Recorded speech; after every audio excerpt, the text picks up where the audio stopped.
You're listening to the Journey to Launch podcast. I'm doing a Q&A episode, guys. So answering things like, should you consolidate your credit card debt, pay off your mortgage early, or invest your emergency savings funds? I'm answering those questions and more. T-minus 10 seconds. Welcome to the Journey to Launch podcast with your host, Jamila Souffrant. As a money expert who walks her talk, she helps brave journeyers like you get out of debt, save, invest, and build real wealth. Join her on the journey to launch to financial freedom in 5, 4, 3, 2, 1.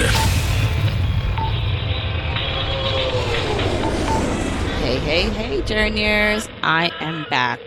And I'm back with a Q&A episode, a question and answer episode. It's been such a long time since I've been able to really do one of these. And the reason is it really takes me a little bit of time to source the questions and get the answers together. But I feel like I owe you this. I owe you more episodes where it's just me talking to you. And so I'm going to get into it. So this is episode 100. So if you want any of the episode show notes, you can go to journeytolaunch.com/episode 100. And also follow me on social media. I say this every week because I want to keep in touch with you. I want to see what's going on. I want you to see what's happening with Journey to Launch in between episodes. So I'm at Journey to Launch on Instagram, Twitter, and Facebook. Now we're going to get into a variety of questions. And the first few questions I'm taking from members of the Launch Club. And so the Launch Club is my membership community for journeyers who really are taking their finances to the next level. So you love the content of this podcast. You love the community and the resources provided in the membership in the Launch Club to help you reach your goals. And so I'm taking a couple questions from there. Then we have a voicemail question. So let's just jump right into it.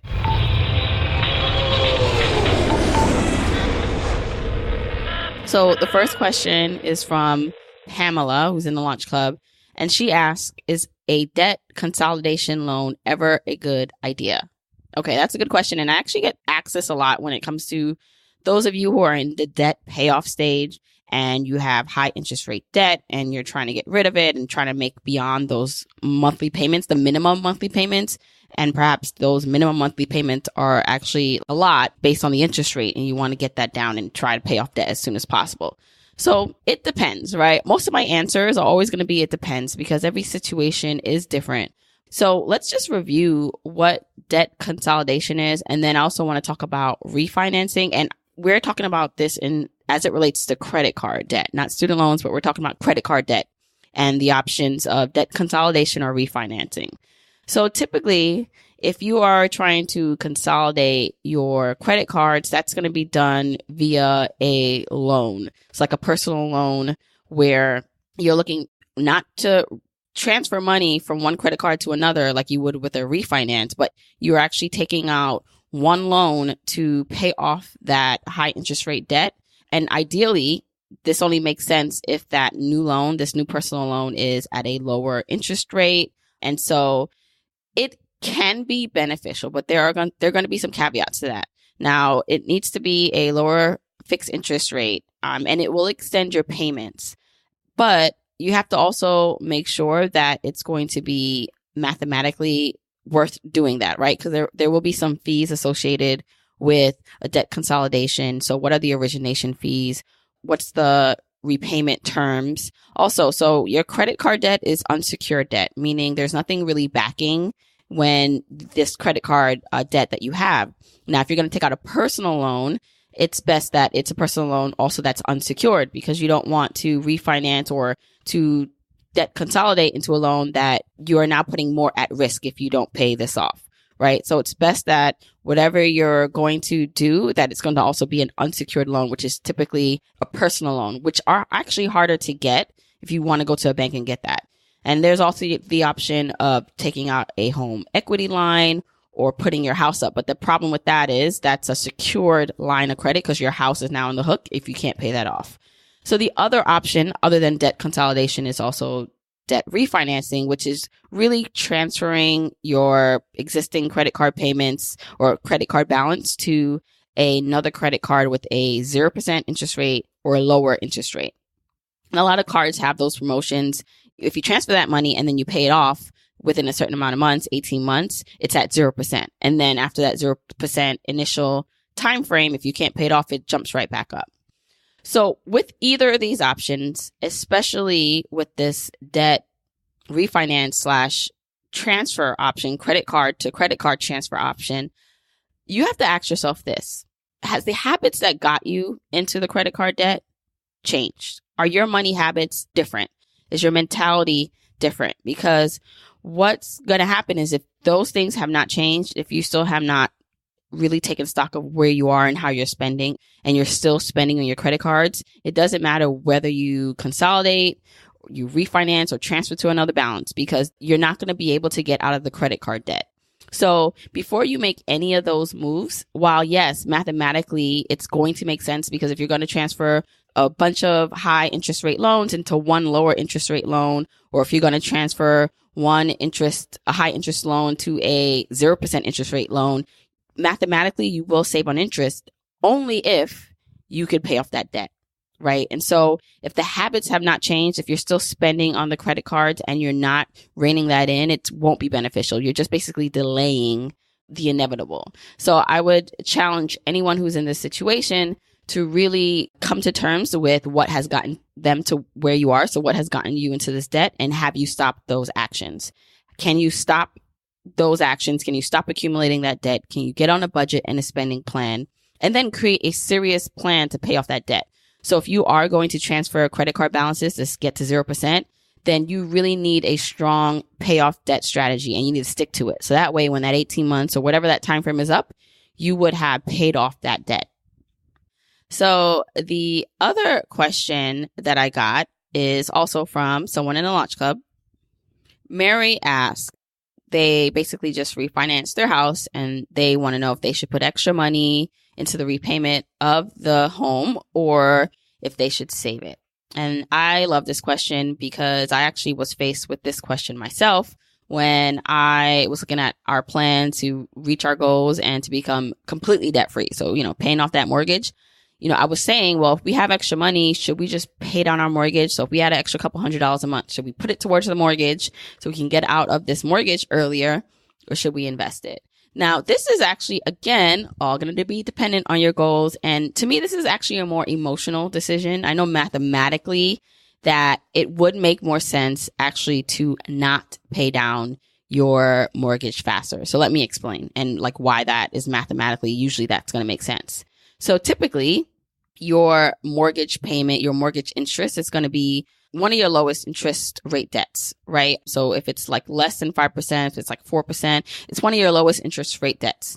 So that same amount of money. So if you're paying extra money towards that debt at a lower interest rate, you can be paying or using that same money to invest in the investment market. So in equities or index funds that will return you more than the 4% debt. So mathematically, you will earn more money investing that money versus paying down a debt. But for me, not everything is just a mathematical decision. A lot of things for me are emotional. And so you have to think what you feel comfortable doing, what lets you sleep good at night, and a good balance. Now, because for a lot of people, their home mortgage is their highest. I mean, that's mostly everyone, right? Where you live, whether it's rent or mortgage, it's going to be your highest expense in your budget. Ideally, I'd love, and most people would love to just get rid of that as fast as possible, especially when you're looking at your financial independence life, right? So if you want to eventually quit your day job or travel or do something else, you're going to want to lower your monthly expenses as much as possible, or have enough passive income or other income to help cover those expenses. And so for me, when I was looking at my life and where I wanted to be in 5-10 years, when I started this journey, I knew that I wanted to have I wanted my reoccurring expenses to be as low as possible, which meant I wanted to get rid of my mortgage. And as I started to look deeper into it, I said, what if there's a balance? What if there's a way I can do both? So I ended up refinancing my husband and I ended up refinancing from our 30-year mortgage into a 15-year mortgage, which for me, what that meant was if we made just the minimum payments on our 15-year mortgage, we now would be out of debt way earlier than we would if we would have kept our 30-year mortgage. And while our monthly payments did go up slightly, so it did increase a little bit, overall, over the time of the loan from the 15-year versus the 30-year, we were paying less interest. And then on top of that, instead of actually putting money, so we made the decision, instead of actually putting extra money towards the mortgage, what we would do is invest that money instead, because mathematically, it made more sense to invest that money over time. And then when maybe in 10, 15 years, as that money accumulated with growth from the market returns, we could make a decision to pay off our mortgage in one shot. Because if you think about it, if you're putting money towards your mortgage every month to pay it down early and something happens, your equity in your home is not very liquid, right? You would have to then either sell your home to get that money or to take out a home equity line to access that equity if there is an emergency. Now, if you are not concerned about that, if you're pretty secure and stable where you are and for the next 5-10 years, then you might say, well, that doesn't matter. I just want to see that mortgage balance go down as I go along this path. It motivates me. It makes me feel good. Then do that. For me, I knew that, you know what? I want access to this equity money whenever I need it and want it, should that be the case. Especially since, I knew I was going to leave my job. I wanted to have access to funds in case of an emergency, right? In case of, now that we didn't have two stable incomes, we only now have my husband's income. I wanted to make sure that if anything happened, that extra money we could tap into. So I'd say it's definitely a decision that is all your own, but to consider the things like the mathematical decision, how much money could you save over time by investing that instead of paying down your mortgage. So not necessarily how much you can save over time, but how much more you can make over time versus paying it off. But then, if you are motivated by seeing that mortgage go down and you do have a healthy savings account in case of an emergency, then potentially, yes, you can also pay down your mortgage directly early. Or in the case, I found a happy medium to do both. We refinanced to a 15-year, so we shortened the amount of time we'd have a mortgage, and then we started to invest in index funds where now we can tap into that in 5-10 years and make the decision when the time comes to pay off our mortgage in one shot. Okay, I hope you are enjoying today's episode, but let me just take a quick moment to tell you about today's sponsor, Gusto. You witnessed my journey to uplevel my life, my finances, and now you're actually watching me uplevel my business. I went from being an employee to being self-employed, and the next step is becoming an employer, hiring people to not only help me bring my vision to life, but give them opportunities and outlets to help them support themselves, their families, and their own dreams. And so I'm always looking for tools and ways in which I can effectively run my business. So if you have a business, or you know someone who does, you probably know that small business owners wear lots of hats. And some of those hats are totally great, but some, like filing taxes and running payroll, for example, are not so great. That's where Gusto comes in. Gusto makes payroll, taxes, and HR actually easy for small businesses. Fast, simple payroll processing, benefits, and simple management tools all in one place. Gusto automatically pays and files your federal, state, and local taxes, so you don't have to worry about it. Plus, they make it easy to add on health benefits and even 401ks for your team. Hello. So for my Journeyer business owners, now you can get 3 months free when you run your first payroll. Try a demo and see it for yourself at gusto.com/journey. Once again, that's gusto.com/journey for 3 months free. All right, let's get back into this episode. Okay. This next one is a voicemail question. So, you guys can actually send me a voicemail and questions, and you can possibly hear it on the show. You can go to journeytolaunch.com/voicemail. Hi, Jamila. Thank you for all that you do with Journey to Launch. I'm obsessed with your podcast. My question/comment is, I have a 401k with my job, but they don't contribute or match. So my first question is, isn't that just essentially a savings account? And then 2, what are some alternate resources I can use for 401k that would gain better interest that's pre-taxed? All right. Thanks, Krista, for sending in that voicemail. And here is what I think. So essentially, your 401k, if they are not matching you, that sucks. But if they are not matching you, the benefit of still using and investing in your 401k is that you can invest more in a 401k. So 401k for 2019, the limit that you can invest is $19,000, your contributions, right? If you decided that you did not want to invest in your 401k, you could also then directly invest in a IRA. But the limit on the IRA is you can invest $6,000. So it's much less than what you can invest in a 401k. But here are the things I want you to go check out and consider when looking at your 401k is that, what are the fees like? Are the fees reasonable? Are they low? I would say that's going to be highly important, because if the fees are high and you don't have great options that are actually giving you a good return, then that basically is going to eat away at whatever you're putting in there over time, those returns that you're making on your own portfolio. So just ask questions or log in, see what the fees are for that 401k, and if it has good options. And when I say good options, I mean that there is a diversity of options. Do you have some index funds that you can do? Are there options to where the fees are low? So the biggest thing to take away from this is that, do you have options that are good in your 401k? If not, you may want to look at opening just a regular traditional IRA outside of your company if you are limited to what you can invest in there.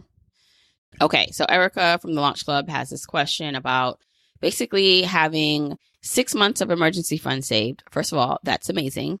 And wondering if she should keep it in her high interest online savings account or invest it, because, just in general, that is a question that comes up often, is you have a chunk of money, but it's in a high yield savings account, which is great because it's better than it being in a traditional account that earns less. But can you invest that money instead of it just sitting there, maybe earning only 2%? You can get more returns in the market. Okay. Here's how I feel about that.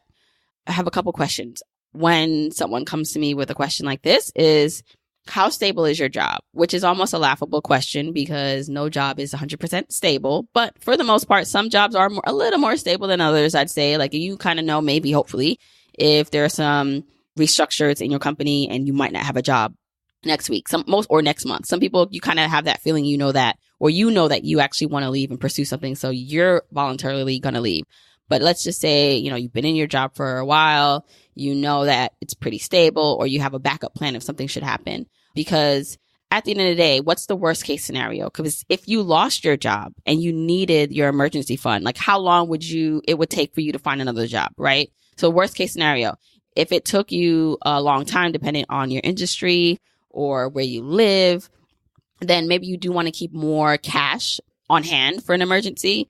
But if you feel pretty confident that your skill set versus the market versus just how secure you feel, that you can actually have less, right? You can have less in an emergency fund, maybe 3 months instead of 6 months, and invest the additional 3 months that you had in the market. And with that, I also wouldn't necessarily be 100% like aggressive and invested in one stock, right? Which I would never suggest anyway.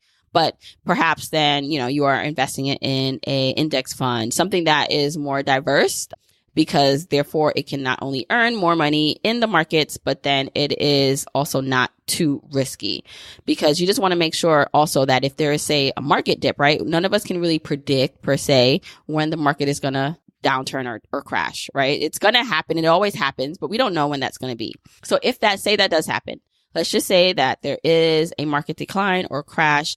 And so the money that you just put in to index funds, your 3-month emergency fund that you just transferred to index funds, it kind of goes down, right?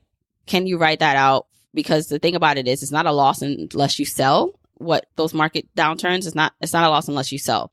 So in that case, if you can ride out that market dip, you still have your job. Hopefully everyone still has a job, and you're not in a position where you don't have this money now and you're, going into debt, or you're trying to cover your lifestyle, then you'd be okay then to take some of that money and invest it.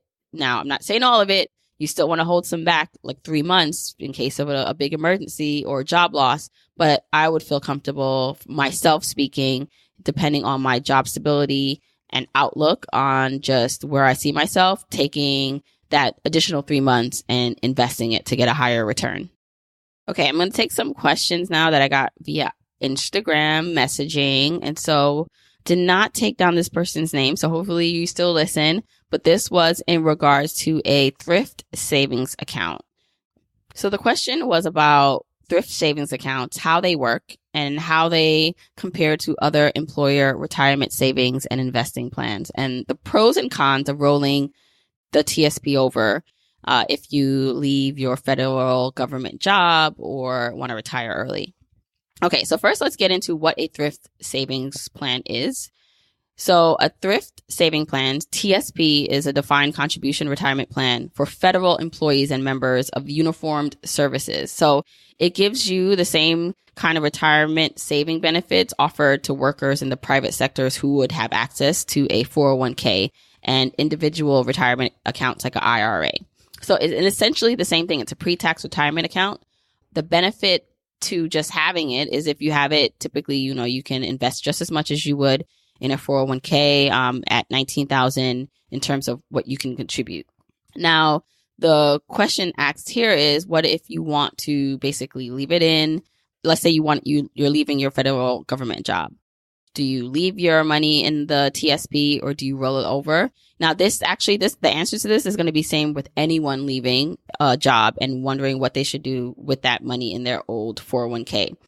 So, the options are you can leave it, right? You can leave it in your TSP account and just monitor it from there, right? So let's say you actually do get hired somewhere else, not in a federal government job, somewhere just in a private sector.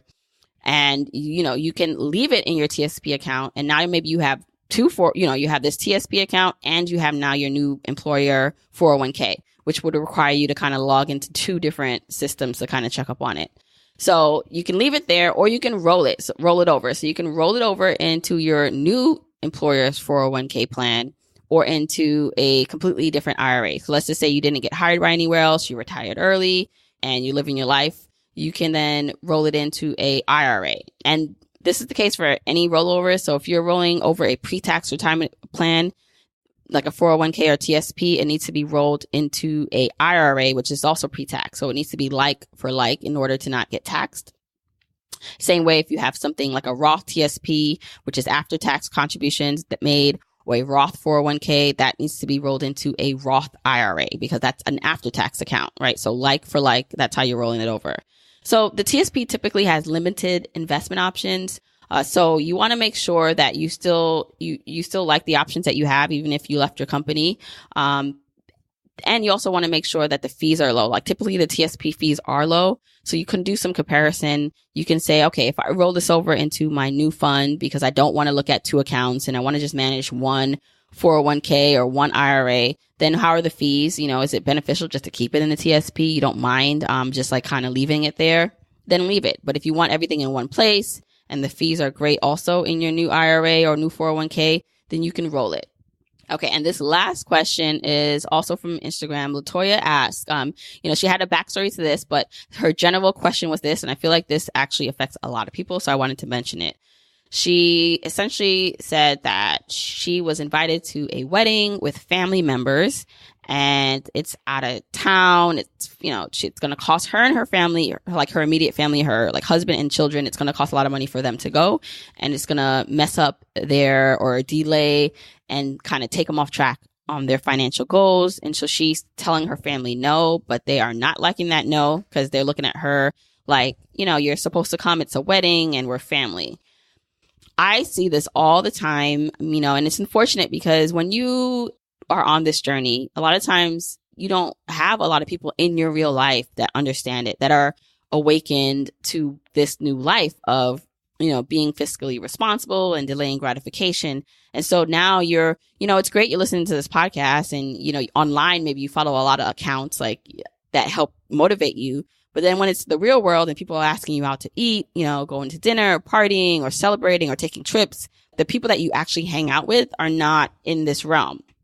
And so it's hard because they don't understand why you can't do something because they for so long have been dealing and using instant gratification to numb some of these financial troubles and worries and all these things that accumulate when we're not doing the right thing with our money. So they don't understand why you can't also, right? And it's a wedding and we're family. And my response to Latoya was this, and it's always going to be my response to everyone is that, listen, If something happens to you or to your money and finances, can you depend now on your family to give you money or to help you out? And so a lot of times you telling people no, it's okay to be selfish, especially when it comes to like prioritizing your family, because at the end of the day, if you are not looking out for you, if you get in trouble now financially, who's going to look out for you if you're not looking out for you? And not only does it help you, but in the long run, it helps set boundaries like with your family. And I know that is like the easier said than done answer, right? But this is what this journey is about, right? To do the things that you want to do in life, journeyers, like to reach the heights that you want to like reach. It's going to take things being uncomfortable. It's going to take people not understanding you. And that's okay. Maybe they don't understand you today. Maybe they don't understand you right now. But when after a couple months or years, when they see the progress you're making, when they see the kind of heights that you're reaching because you're making these sacrifices, either they'll get on board then or they'll at least understand it. You don't know how many times it has happened to me where I do something and it's not even money related. I just do something or there's some situation in my life and no one understands it because they're not going through it or they don't get it. And then maybe 5 years later, they're like, oh, I totally get why you did that. Thank you. Like I'm in that situation and I get it. And so stand firm in your no. And yes, if there's maybe some compromises.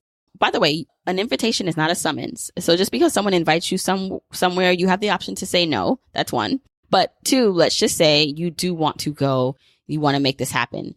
Maybe the compromise for not your family members, like the extended family members, but the compromise for yourself and your immediate now nucleus family is maybe I will just go. Maybe, I don't have to bring the husband and the kids because that 4 times is the expenses, but I'll go, right? Because I actually really want to go and I can budget this and go. And so I can't bring everyone, but it's just me, right? So it can be that kind of compromise that you make with yourself where you're not throwing your finances off too much, or it can just be a no. And you tell that person that, you'd love to see them when they come to town, or to do something separately with just you and them. And this goes for anything, whether it's going to a wedding or to a party or just something that does not fit in with your goals.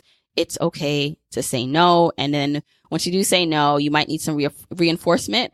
So, make sure you're surrounding yourself, even if it's just virtually, with people who get what you're doing, which is why it's so important to join communities and to follow people who are in the same boat as you, who get why you're doing what you're doing. Because I can't say it enough how important that is, how like that support system around you that gets it, even if it's not in person, is important for you to stay really focused on determined, because this is not an easy journey. Journeyers, this is not easy. You're going to have to make sacrifices. You're going to have to say no to things, but not always. And, so one of the things that I find solace in and that I really like to tell people is that this is not meant to be a journey of deprivation, right? Like I'm not saying you can never like travel or do the things you want to do. Like actually, if going to a wedding, even if it delays certain goals, for a couple months or a year, like that's not necessarily out the question, but you need to decide and you need to understand the opportunity cost for that. Because when it's all said and done, if you say, well, if I go to this wedding, it's going to throw off my debt payoff schedule by 3 months or 4 months or 6 months. But if you say that the return for you going to that wedding with your family and you're going to enjoy it and it's worth it to you and you know it, you know what you're giving up by going, then make that decision and go. But the problem comes where you make decisions and you don't realize how it sets you back or how it impacts you in the long run. I'm really just trying to give you the tools to make decisions, knowing how it impacts you. And so you can stand firm in your decision and take accountability for whatever that outcome is. Okay, so I think that's all the Q&A I'm going to do right now.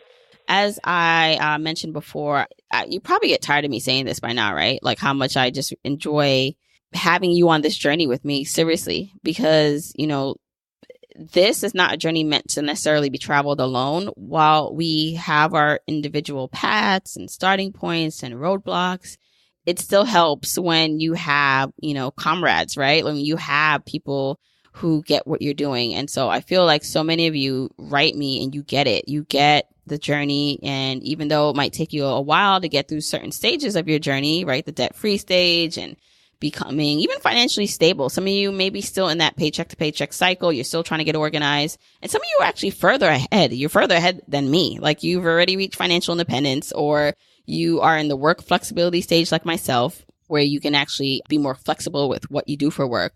But regardless of what, it's still a journey that takes time. And it's different stages in each level as you get up there.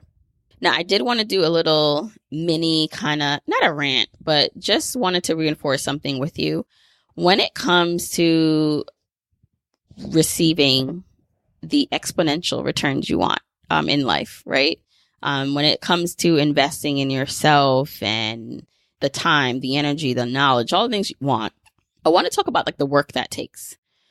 Because what I see from some people, not everyone, but some people who have a hard time reaching their goals is that they're operating from this mindset of minimal work and instant gratification. So they get limited returns. So if we made that into an equation, minimal work plus instant gratification, or the expectation of instant gratification, you're going to get limited returns because you're not doing a lot of work. You're not making the sacrifices or the intention, making those intentional moves that you need to make, but you want the return like right away. You want that gratification right away. You're going to limit your return, right? Versus this other way, this other formula, this other method of, okay, let's take the minimal work, right? Let's just take the minimal work you need to do, but let's add on the extra work that you need to do, right? That extra stuff that people are not willing to do, that extra quote unquote sacrificed, which if it's aligned work, it's not really sacrifice. So when you get aligned with your goals,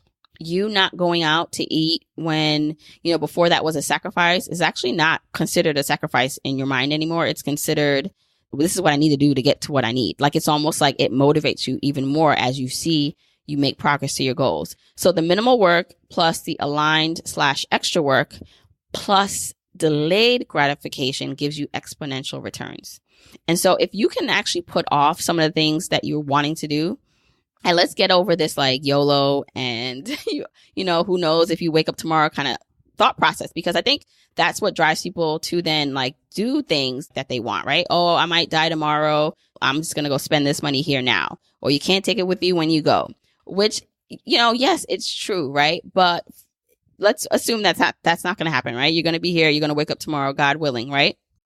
Then you can have even more of the return that you want to see. You can have even more gratification than you ever could have imagined if you just delay it for a while. So it's not that you can't have the car you want or the house you want or travel. It's just that if you do those things right now and today in your current situation, you cut off the return, you cut off the exponential things you want in your life later down in the road. Versus if you put in the work now, you quote unquote sacrifice now, that you ultimately get what you want further down the line. And it doesn't need to be something that happens 10 years from now, which is why I stress enjoying the journey on your way. But the car, the house, or whatever lifestyle that you really and ultimately want, you can have, but you can have it in such a way that it blows your mind. But it's just that you just might have to delay that gratification just for a little bit. All right. So I want to end there. I hope you enjoyed this Q&A episode. I really enjoyed talking to you guys like this, really casual. And if you want, again, the episode show notes, you can go to journeytolaunch.com/episode 100. And also, so Doors to the Launch Club are currently closed. That's the membership community for journeyers who really want to take what they're learning and getting from this podcast to the next level. But you can get on the wait list because I will be opening up the doors soon, and people on the wait list will get just early access. Actually, they're going to get just a little bonus by being on the list. So go to journeytolaunch.com/launch club to basically check it out, sign up, and I hope to see you on the list. Otherwise, until next week, keep on journeying, journeyers.